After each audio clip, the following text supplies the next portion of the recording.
Les 16, 17 et 18 novembre 2012 avait lieu à Périgueux la 12e édition du Salon international du livre gourmand. À cette occasion, Maxo a couvert pour vous cette manifestation, un moyen d'aiguiser vos papilles.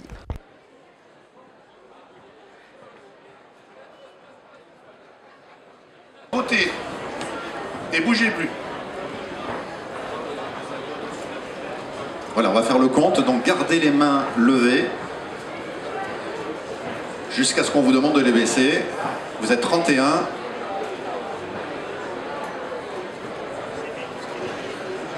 Dans quelques instants, le gagnant du concours des vins de Montbazillac. Je peux vous dire que ça sera un nouveau gagnant. Un nouveau. Il n'avait jamais gagné depuis la création de ce concours en 1996. Voilà une première information.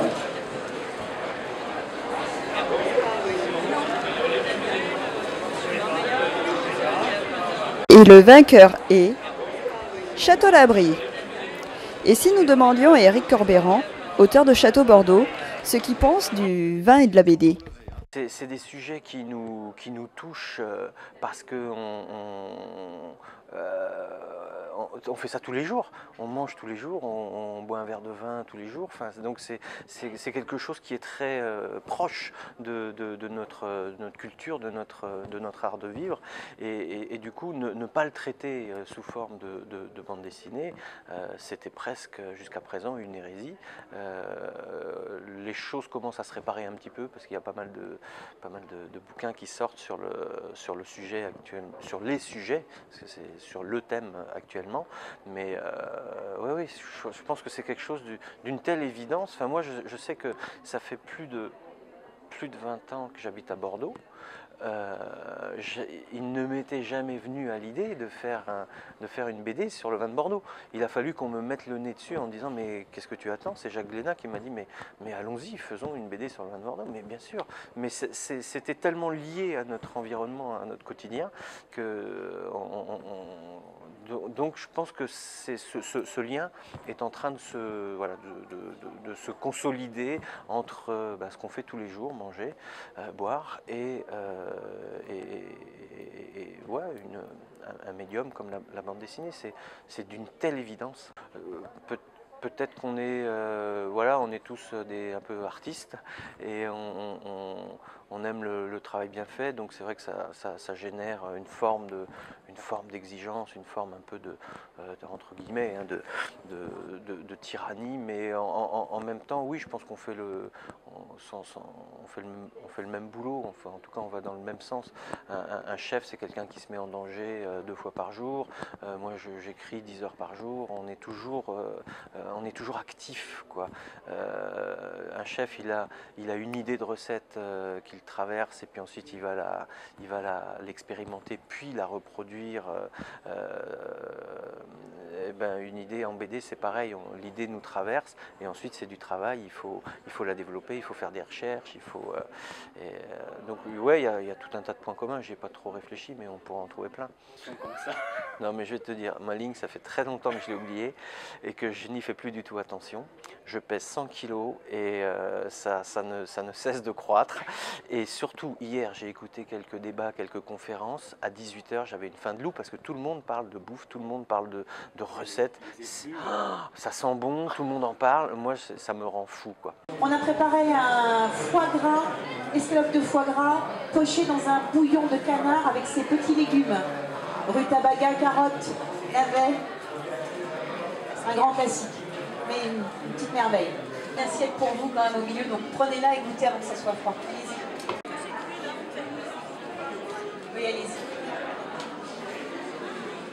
Vous avez bien gardé vos cuillères et vos assiettes?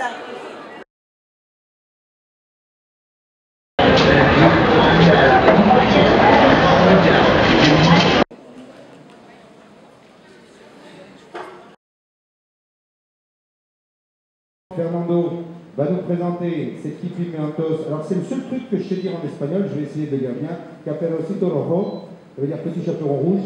J'ai appris ça une fois dans ma vie. Alors on fait un purée, on met de l'eau, on fait un purée normal et on met des gélatines. Voilà, il faut le sortir maintenant. Face au public, ma chère. Nickel. L'assistante Fernando, qui prépare le cadio joli. Donc c'est un agneau plutôt donc avec une sauce venaison.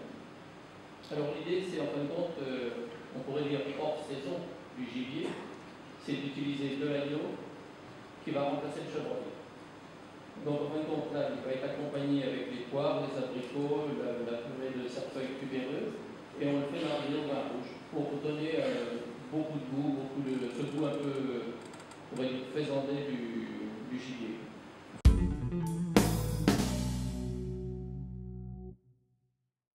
C'est impressionnant, c'est la limpidité du poste de travail, la clarté.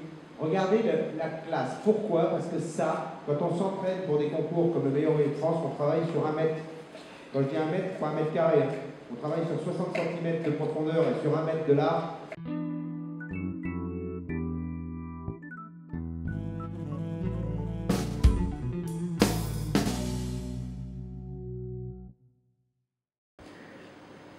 Voilà, du papier absorbant, c'est très simple. Hein. Oui, ça va bien. Donc on a une poêle qui chauffe, c'est sexy, hein, c'est ça? Oui. Tiens. Ah oui, je suis là. Fred, il y en a un autre. Un autre quoi? Dessin, regarde.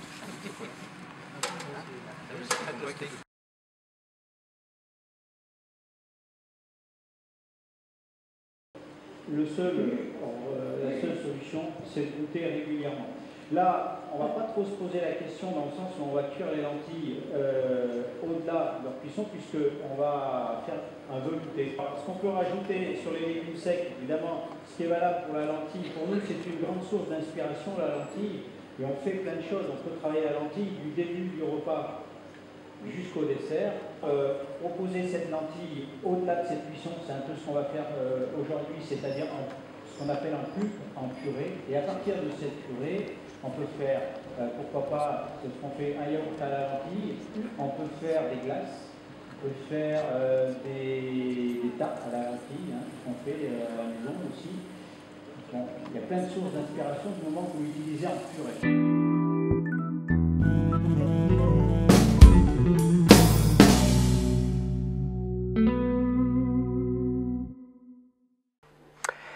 Alors vous savez, le Périgord est célèbre pour sa gastronomie et nous pendant 3 jours on veut célébrer la gastronomie.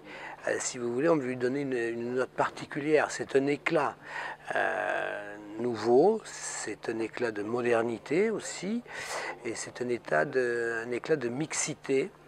Et je me rends compte que ce salon, cette 12e édition, donc comme nous sommes sur une biennale, ça fait 24 ans, il y a un rayonnement au sein de la ville et au sein du département, à travers notamment les visiteurs, les activités bien entendu, et les visiteurs qui viennent de tout le département et même au-delà. Mais je crois que c'est une première. Ce salon a atteint un point de réputation, de renommée, et suscite une curiosité, je crois qu'on n'avait pas égalé jusqu'à présent. Donc c'est bien rendre un hommage à ce département et à sa réputation de département où la gastronomie est un élément important et au premier plan. Ah oui, je pense que les médias ils sont pour beaucoup. Faut reconnaître que la gastronomie est à l'honneur dans notre société et c'est un point important. Les gens connaissent les grands chefs.